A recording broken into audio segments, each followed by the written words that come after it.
Well, good morning, everybody. It is Dave and Bo. It is April the 4th, 2025. As you can tell, as Bo yawns and gets ready to show us the garden, it is a beautiful sunny day here in Southern California, and so many things, including this scilla, are in bloom. So Bo's going to take us into the rose garden here. You can still see there are a few blooms left on the genetic dwarf peach and nectarine, but still an outstanding bloom this year, albeit a little bit late by a couple of weeks. The climbing rose is in bloom, not massive bloom yet, because you can kind of see there's still a lot of buds coming up, but we're starting to see the blooms on Cecile Bruner. This is one of the antique roses, first introduced in 1881. Climbing Cecile Bruner came around in 1884. We've got all the scilla still in bloom, but just a little bit past their prime now. But you know, this is one of my favorite things I look forward to each and every year. Look at that bloom on the Centranthus. Forgive the background noise. They are literally ripping up the street on the other side of this home over here. This is Westringia. It's in the rosemary family. Back here is that wonderful blood lily that we'll see bloom in the late summer. I did take out the Thuya, the green arborvitae. Take a look at that clump of daylilies there. I can't wait for that to bloom this year. Let's cruise around inside here.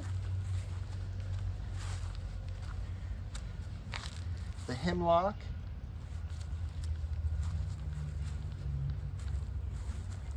Can't wait for this to open. This is perfect moment. That's Bo. More Centranthus over here. This is a white Westringia. And take a look at gold medal. Isn't that just a gorgeous bloom? Very fragrant, vigorous disease-resistant plant. It is classified as a grandiflora. I've got one group of lilies here that is like outrageously tall for this time of year. So I am not sure if that's going to be something that happens every year or not, since it's a newly planted bulb. Got planted last season, so this is its second year. So we'll see what happens next year. This is Tiffany, and you can see all the buds and blooms, foliage leafing out on the olive bush, although it should be called an olive tree because it will get up fairly tall. Got a couple foxglove stems, stalks, buds coming up.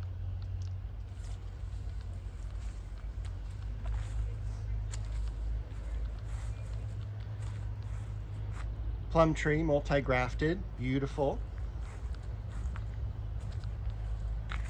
Duet, and you can see there's more blooms over here. Duet is, and I think has always been, a rose that needs a little bit more press. It's just very disease resistant, very consistent bloomer, and just gets overlooked a lot.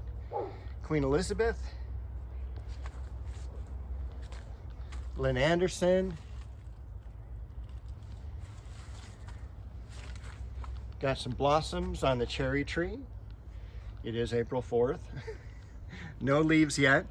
This leafed out very late last year as well. So I'm interested in seeing what it's going to do. And it's so funny, I planted a variety of Teucrium over here, and Bo absolutely loves it. She loves it more than catnip and catmint. She absolutely hates catmint, by the way. And she'll just cruise around here. She'll kind of nibble on the stems. She'll then like kind of lay on the plant as well. But it's definitely, it does have a pungent odor. So again, it's in the Teucrium family, and I can't remember exactly what it's called right now. But we've got the apricot tree.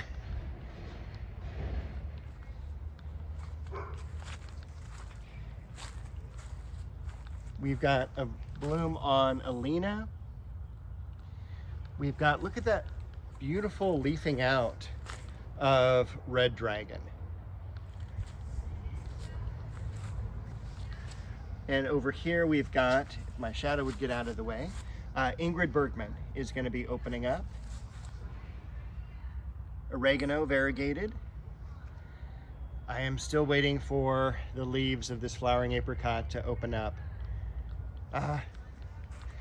Hopefully that'll happen soon. And over here, I did, and let's go back, hold on, not quite there yet. You can kind of see how beautifully laced out the macadamia is. So a few blooms on that as well. So this is going to be the new vegetable garden area. We've got a few things planted, such as some tomatoes, champion, and a beefsteak. We've got eggplant, both American and Japanese. We've got zucchini. Over here, we've got another beefsteak. And over here, we've got an heirloom variety, Cherokee purple. A couple peppers as well, sweet banana pepper. We've got a couple on the other side of Bow here as well, Anaheim, and then a regular green. We've got some more space here, and I bought some more vegetables just the other day that'll get planted hopefully this weekend. You can also see all the new growth coming out on the ligustrum, the Japanese privet. Just one bloom left on Elizabeth here, Magnolia solangiana, but it's leafing out beautifully, so I really can't complain. I'm looking forward to next year when this has been in the garden for a year and things are a little bit more how they're going to look.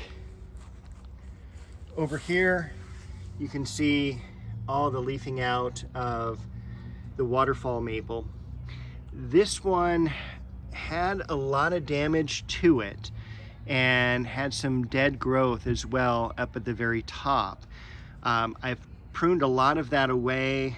We still have some buds yet to open, so once those open, I will reshape it and see what we're left with. But hopefully there is enough shade here and that it'll do fine. So speaking of shade, I'm hoping this will give me a lot of growth this year. This is the Chinese fringe tree. This is Chiananthus retusus, and you can see not only the amount of flowers that it's getting right now, but also the amount of buds that are still to open. So I got this in May 2 years ago. So in another month, it'll be its birthday, but it'll start its third year, which is hopefully a year of a lot of growth. So we can already see, like, you know, that's already put on a foot of growth. That's what I want, because I need this to be a little bit more dominant in this back area here, not only blocking the electrical pole and the neighbors, but also for the shade of the plants underneath. So we've got the bloodgood maples leafing out. I don't think I've planted anything new back here this week. The Makawa Yetsubusa is leafing out as well. Look at how beautiful this pittosporum is.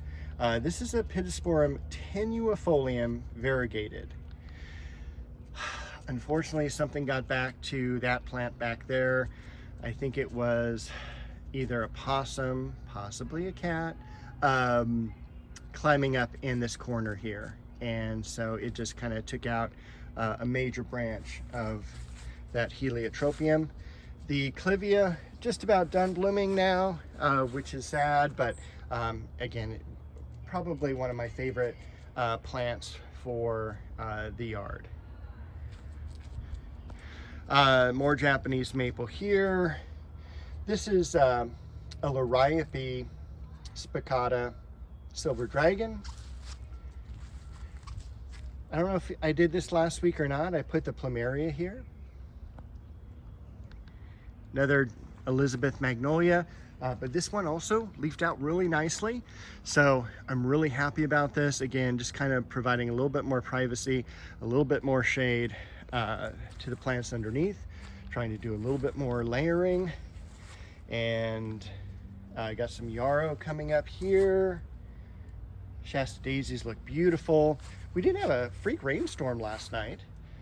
This is, of course, Shishigashira. Look at how beautifully it's leafed out.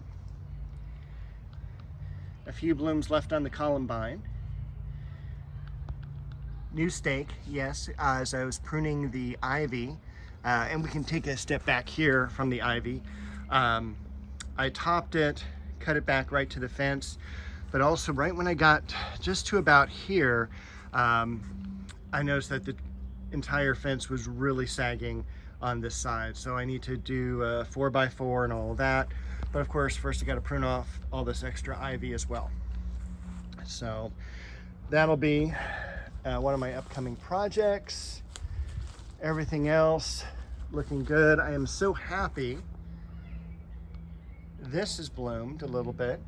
This is Pittosporum tabira, just a regular mock orange. And this was a seedling from some plant, obviously the same plant, but I don't know where that plant is because there's no Pittosporum tabira nearby. So maybe a bird dropped it, who knows, but it has grown and done really, really well. And it is actually the second seedling. The first one got crushed by construction, and not by me, but by construction workers. And there's a little beautiful daylily back there hiding. Not sure if it wants to come out yet. Osteos, got those a couple weeks ago. They're not in the ground yet. This is the buckeye tree that I had gotten, and having a tough time with the lights here, or the sun coming up. This is one of the geraniums, creeping geraniums.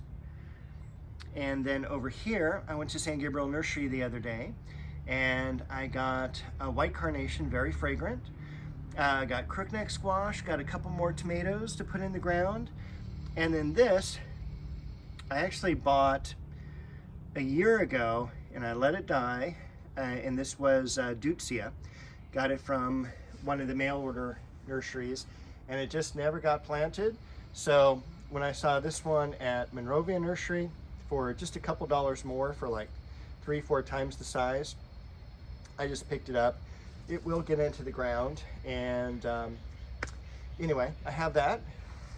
And then over here is my shadow. Once again, the sun's coming up, so everything's kind of a little bit tougher angle than I normally shoot at.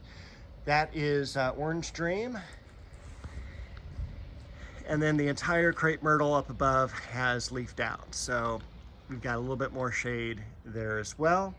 And I think that is everything. So Bo and I wish you a very happy gardening week, and we will be back next week with another garden video.